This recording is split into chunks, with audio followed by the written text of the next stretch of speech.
എന്തൊക്കെയോടെ സംഭവിക്കുന്ന ഒരു പിടുത്തമില്ല. ഒരു സൈഡിൽ ആർട്ടിമിസ് ഫേക്ക് ആണ്, നാസയുടെ ലൈവ് സ്ട്രീമിന്റെ അകത്തുനിന്ന് ആൾക്കാരെ കൈയോടെ പൊക്കി എന്നൊക്കെയാണ് പറയുന്നത്. മറുവശത്തായിക്കോട്ടെ ഒരു കൂട്ടം ആൾക്കാർ ആർട്ടിമിസിനെ പൊക്കി പിടിച്ചുകൊണ്ട് നടക്കുന്നു. അപ്പോൾ അതിന്റെ ഇടയിൽ പെടുന്ന ഒരുപാട് ആൾക്കാരുണ്ട്. ഇത് ശരിക്കും ശരിയാണോ തെറ്റാണോ എന്ന് മനസ്സിലാക്കാൻ കഴിയാത്ത ഒരുപാട് ആൾക്കാർ എനിക്ക് ഒരുപാട് മെസ്സേജുകൾ അയക്കുന്നുണ്ട്. നാസയുടെ ലൈവ് ബ്രോഡ്കാസ്റ്റിൽ ഗ്രീൻ സ്ക്രീൻ ഉപയോഗിക്കുന്നതായിട്ടുള്ള ഒരുപാട് എവിഡൻസസ് ഒക്കെ പൊക്കി പിടിച്ചുകൊണ്ടാണ് ഇത്തരത്തിലുള്ള ആൾക്കാരൊക്കെ വീഡിയോസ് ചെയ്യുന്നത്. ഒന്നോ രണ്ടാണെങ്കിൽ പോട്ടെ നോക്കാം. ഇവിടെ ആർട്ടിമിസിന്റെ ആ ഒരു മെയിൻ സംഭവങ്ങളെക്കാളും ഏറ്റവും കൂടുതൽ പൊങ്ങി വരുന്നത് ഇത്തരത്തിലുള്ള വീഡിയോസ് ആണ്. സത്യസന്ധമായിട്ട് ഒരു കാര്യം ഞാൻ പറയാം, ആദ്യത്തെ മൂൺ ലാൻഡിംഗ് ഇല്ലേ, അതായത് അപ്പോളോ മൂൺ മിഷൻ ഇല്ലേ, അത് ശരിക്കും ഫേക്ക് ആണ് എന്നുള്ളതിന്റെ ഒരുപാട് കോൺസ്പിറസി നമ്മുടെ ഇന്റർനെറ്റിൽ ഒരുപാട് വേർഡ് ഓഫ് മൗത്തിൽ ഇങ്ങനെ പറഞ്ഞെടുക്കുന്നുണ്ട്. എന്നാൽ രണ്ടാമത് നമ്മൾ തിരിച്ച് ആർട്ടിമിസ് വഴി മൂണിലേക്ക് പോയപ്പോഴും ഇതേപോലുള്ള സംഭവങ്ങളൊക്കെ പൊങ്ങി വരും എന്നുള്ളൊരു കാര്യം എനിക്ക് 100% ഉറപ്പായിരുന്നു. പക്ഷേ ഇത്തരത്തിലുള്ള കാര്യങ്ങൾ ഇത്രയും പെട്ടെന്ന് വൈറലാവും എന്നുള്ളൊരു കാര്യം എനിക്ക് സത്യം പറഞ്ഞാൽ അറിയില്ലായിരുന്നു. അപ്പോൾ ഞങ്ങൾ എന്താണ് ചെയ്തതെന്ന് വെച്ചാൽ, നിങ്ങൾ അയച്ചെന്നിരിക്കുന്ന വീഡിയോസ് ഇല്ലേ, അതിന്റെ ഒരു ടോപ്പ് 50 വീഡിയോസ് ഞങ്ങൾ എടുത്തിട്ട് അതിങ്ങനെ അനലൈസ് ചെയ്തു. അതിൽ 90% വീഡിയോസും ഒരൊറ്റ വീഡിയോനെ ബേസ് ചെയ്തിട്ടാണ് പറയുന്നത്. അപ്പോൾ ആ വീഡിയോ നിങ്ങൾക്ക് ഇപ്പൊ ഞാൻ കാണിച്ചു തരാം. നിങ്ങളൊരു കാര്യം ആലോചിക്കുക, ആർട്ടിമിസ് മിഷന്റെ ലൈവ് സ്ട്രീം വീഡിയോ ആണ് നിങ്ങളിപ്പോ കാണുന്നത്. അതും എവിടെയാണ് ലൈവ് സ്ട്രീം ചെയ്യുന്നത്? നാസയുടെ ഒഫീഷ്യൽ വെബ്സൈറ്റിലാണ് ലൈവ് സ്ട്രീം ചെയ്യുന്നത്. അപ്പോൾ അത്രയധികം ഇമ്പോർട്ടന്റ് ആയിട്ടുള്ള ഒരു സംഭവമാണ് ശരിക്കും ഇത്. ഈ ലൈവ് സ്ട്രീമിന്റെ താഴ്ഭാഗത്തായിട്ട് ഈ ഒരു ഭാഗത്തായിട്ട് നിങ്ങളൊന്ന് ശ്രദ്ധിച്ചു നോക്കാം. ഒരു പാവ പോലെയുള്ള ഒരു കളിപ്പാട്ടത്തെ നിങ്ങൾക്ക് കാണാൻ കഴിയും. ഈ പാവയായിക്കോട്ടെ മൈക്രോഗ്രാവിറ്റി കാരണം ഇങ്ങനെ പറന്ന് നിൽക്കുന്ന രീതിയിലായിരിക്കും നമുക്ക് ഇവിടെ കാണാൻ കഴിയുക. ഇതൊക്കെ കാണുമ്പോൾ ഒട്ടുമിക്കവർക്കും ഇതൊരു സാധാരണ സ്പേസ് വീഡിയോ ആയിട്ട് തോന്നിക്കാം. ഇതേ വീഡിയോ ഞാനൊന്ന് സൂം ചെയ്ത് പ്ലേ ചെയ്ത് കാണിച്ചു തരാം. അപ്പോ ഇതിനകത്ത് നോക്കുകയാണെങ്കിൽ ഈ പാവയുടെ അകത്തൂടെ ഒരുപാട് അക്ഷരങ്ങൾ ഇങ്ങനെ മാറി മറിഞ്ഞ് പോകുന്നതായിട്ട് അങ്ങോട്ട് കാണാൻ കഴിയും. WO എന്നൊക്കെ പറഞ്ഞ് എന്തൊക്കെയോ അക്ഷരങ്ങൾ ഇതിൽ കൂടി ഇങ്ങനെ മാറി മറിഞ്ഞു പോകുന്നതായിട്ട് നമുക്ക് എല്ലാവർക്കും വളരെയധികം വ്യക്തമായിട്ട് കാണാൻ കഴിയും.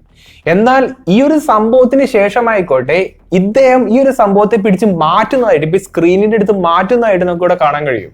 ഇത്തരത്തിലുള്ള കാര്യങ്ങൾ നമ്മൾ സാധാരണ ഇമേജ് ഓവർലേ എന്നൊക്കെയാണ് പറയുന്നത്.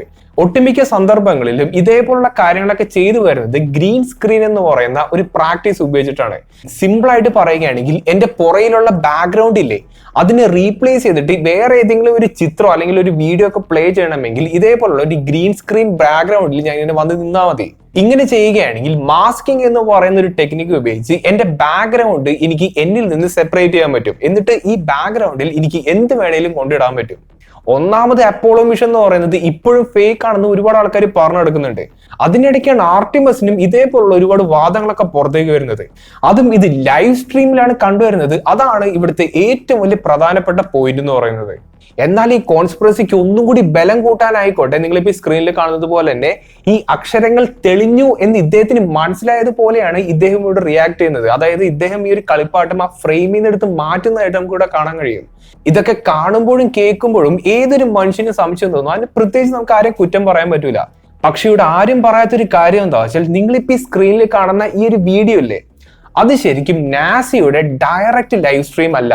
പകരം CNN എന്ന് പറയുന്ന ഒരു ന്യൂസ് ചാനലില്ലേ, അവരുടെ ലൈവ് സ്ട്രീം TV-യിൽ വന്നപ്പോൾ ഒരു വ്യക്തി ഇതിനെ ഫോൺ ഉപയോഗിച്ച് ക്യാപ്ചർ ചെയ്തതാണ്. അതായത് ഫോൺ ഉപയോഗിച്ച് വീഡിയോ എടുത്ത ഒരു വീഡിയോ ആണ് നമുക്ക് ഇവിടെ കാണാൻ കഴിയുന്നത്. അത് നമുക്ക് വ്യക്തമായിട്ട് മനസ്സിലാവും.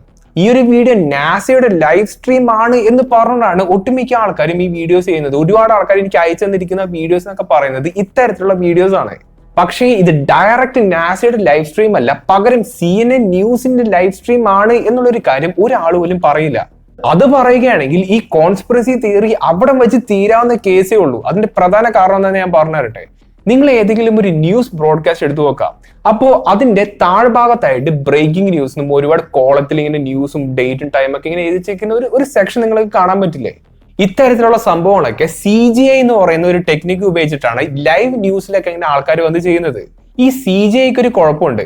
ഞാൻ നേരത്തെ പറഞ്ഞ പോലെ ഗ്രീൻ സ്ക്രീനിന്റെ ഒരു പരിപാടി ഇല്ലേ, അതേപോലത്തെ ഒരു ടെക്നിക്ക് ഉപയോഗിച്ചിട്ടാണ് ഈ പറയുന്ന CGIയും വർക്ക് ചെയ്യുന്നത്. അതായത് ന്യൂസിന്റെ ഒരു CGIയും വർക്ക് ചെയ്യുന്നത്. ഇവിടെ ഗ്രീൻ സ്ക്രീൻ എന്ന് പറയുന്ന ആ ഒരു ടെക്നിക്കില്ലേ, അത് എപ്പോഴും ഗ്രീൻ കളർ തന്നെ ആവണമെന്നില്ല. ചിലപ്പോൾ അത് ബ്ലൂ കളറും ആവാം. നിങ്ങളിപ്പോ ഈ സ്ക്രീനിൽ കാണുന്നത് ഒരു സിനിമയുടെ ഷൂട്ടിംഗ് ആണ്. അപ്പോൾ ഇതിന്റെ ബാക്ക്ഗ്രൗണ്ട് നോക്കുകയാണെങ്കിൽ നമുക്ക് അവിടെ ഒരു പച്ച ഗ്രീൻ സ്ക്രീനൊക്കെ കാണാൻ കഴിയും. പക്ഷേ സിനിമയുടെ ഔട്ട്പുട്ട് എടുത്ത് നോക്കുകയാണെങ്കിൽ അത് എൻറ്റയർലി ഡിഫറെന്റ് ആയിട്ടുള്ള ഒരുപാട് സീനറികളൊക്കെ ആയിരിക്കും നമുക്ക് കാണാൻ കഴിയുന്നത്. എന്നാൽ നിങ്ങളിപ്പോൾ ഈ കാണുന്നതും ഇതേപോലെ തന്നെ ഒരു സിനിമയുടെ ഷൂട്ടിംഗ് തന്നെയാണ്. പക്ഷേ ഇതിന്റെ ബാക്ക്ഗ്രൗണ്ടിലായിക്കോട്ടെ ഒരു ബ്ലൂ കളർ സ്ക്രീനാണ് നമുക്ക് ഇവിടെ കാണാൻ കഴിയുന്നത്. അപ്പോൾ ഇവിടെ രണ്ട് രീതിയിലുള്ള ടെക്നിക്ക് ഉപയോഗിക്കാറുണ്ട്. എന്നാൽ നിങ്ങൾ ഈ ഒരു വീഡിയോ ശ്രദ്ധിച്ചു നോക്കാം. ഇവിടെ ഈ ഒരു വീഡിയോയിൽ ആ അക്ഷരം തെളിഞ്ഞു വരുന്നത് എപ്പോഴാണ്? അവിടെ നീല കളർ വരുമ്പോഴാണ്. അതായത് ആ ഒരു പെർട്ടിക്കുലർ കളർ വന്നപ്പോഴാണ് ആ അക്ഷരങ്ങൾ ഇങ്ങനെ പുറത്തേക്ക് വരുന്നത്. അതിന്റെ മീനിങ് എന്താ വെച്ചാൽ CNN എന്ന് പറയുന്ന ഒരു ന്യൂസ് ചാനലില്ലേ, ആ ഒരു ഗ്രീൻ സ്ക്രീനിന് പകരം എന്തോ ബ്ലൂ സ്ക്രീനിന്റെ ഓവർലേ ആണ് ശരിക്കും ഉപയോഗിക്കുന്നത്.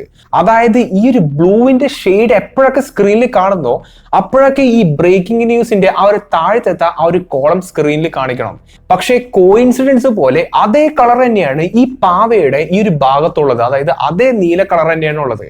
അപ്പോ ഇതേ നീല കളർ തന്നെ ഈ ഒരു ലൈവ് സ്ട്രീമിൽ വന്നു പോയപ്പോൾ ഇവിടെയുള്ള കമ്പ്യൂട്ടറിന് ചെറിയ കൺഫ്യൂഷൻ വരികയും ആ ഒരു ഓവർലേ ഈ ഒരു നീല കളറിലേക്ക് ഇങ്ങനെ വരികയാണ് ചെയ്തത്. അതുകൊണ്ടാണ് ഈ പാവയുടെ തലഭാഗത്ത് മാത്രമായിട്ട് നമുക്ക് ഈ ഒരു അക്ഷരങ്ങൾ കാണാൻ കഴിയുന്നത്. അത് ഇവിടുന്ന് സ്ക്രീനിൽ നിന്ന് മാറിപ്പോയപ്പോൾ ആ ഒരു അക്ഷരം കംപ്ലീറ്റ് ആയിട്ട് മാഞ്ഞു പോയത്. ഇത്രയും പറഞ്ഞിട്ട് നിങ്ങൾക്ക് വിശ്വസിക്കാൻ പറ്റുന്നില്ലെങ്കിൽ നാസയുടെ ഒഫീഷ്യൽ ലൈവ് സ്ട്രീം ഇപ്പോൾ എടുത്ത് കാണിച്ചു തരാം. ഇതിൽ നോക്കിയാണെങ്കിൽ നേരത്തെ പോലെ W O ഒന്നും നമുക്ക് ഇവിടെ കാണാൻ കഴിയില്ല. കാരണം എന്താണ്? ഇവിടെ ഈ പറയുന്ന ആ ഒരു ബ്ലൂ സ്ക്രീൻ ഓവർലേ ഇവിടെ സംഭവിച്ചിട്ടില്ല. ഇനി നിങ്ങൾ അയച്ചു തന്നിരിക്കുന്ന ഇത്തരത്തിലുള്ള കുറച്ച് വീഡിയോസും കൂടി ഞാൻ ഇപ്പൊ കാണിച്ചു തരാം. ഇവിടെ നമ്മുടെ 4 ആസ്ട്രോനോട്സ് ഗ്രീൻ സ്ക്രീനിന്റെ പുറയിൽ നിന്ന് പെർഫോം ചെയ്യുന്നതായിട്ടുള്ള രീതിയിലാണ് നമുക്ക് ഇവിടെ കാണാൻ കഴിയുന്നത്. പക്ഷേ ഇതിന്റെ യാഥാർത്ഥ്യം എന്താ വെച്ചാൽ ഇത് മുഴുവനും AI ആണ്. നിങ്ങളിപ്പോ ഈ കാണുന്നത് പോലെ തന്നെ 100 കണക്കിന് AI ജനറേറ്റഡ് ആയിട്ടുള്ള വീഡിയോസ് ഇമേജസ് ഒക്കെയാണ് എനിക്ക് അയച്ചു തരുന്നത്. അത് നമ്മളാരെയും കുറ്റം പറയാൻ പറ്റില്ലെന്നേ. കാരണം ഇപ്പോഴത്തെ ഒരു AI എന്നൊക്കെ പറയുന്നത് അത്ര അധികം റിയലിസ്റ്റിക് ആണ്. പെട്ടെന്ന് നമുക്ക് മനസ്സിലാക്കാൻ കഴിയില്ല. ഒരു ഇമേജ് അല്ലെങ്കിൽ ഒരു വീഡിയോ AI ആണോ എന്ന് മനസ്സിലാക്കണമെങ്കിൽ അവരുടെ വിരലുകൾ ശ്രദ്ധിച്ചാൽ മതി.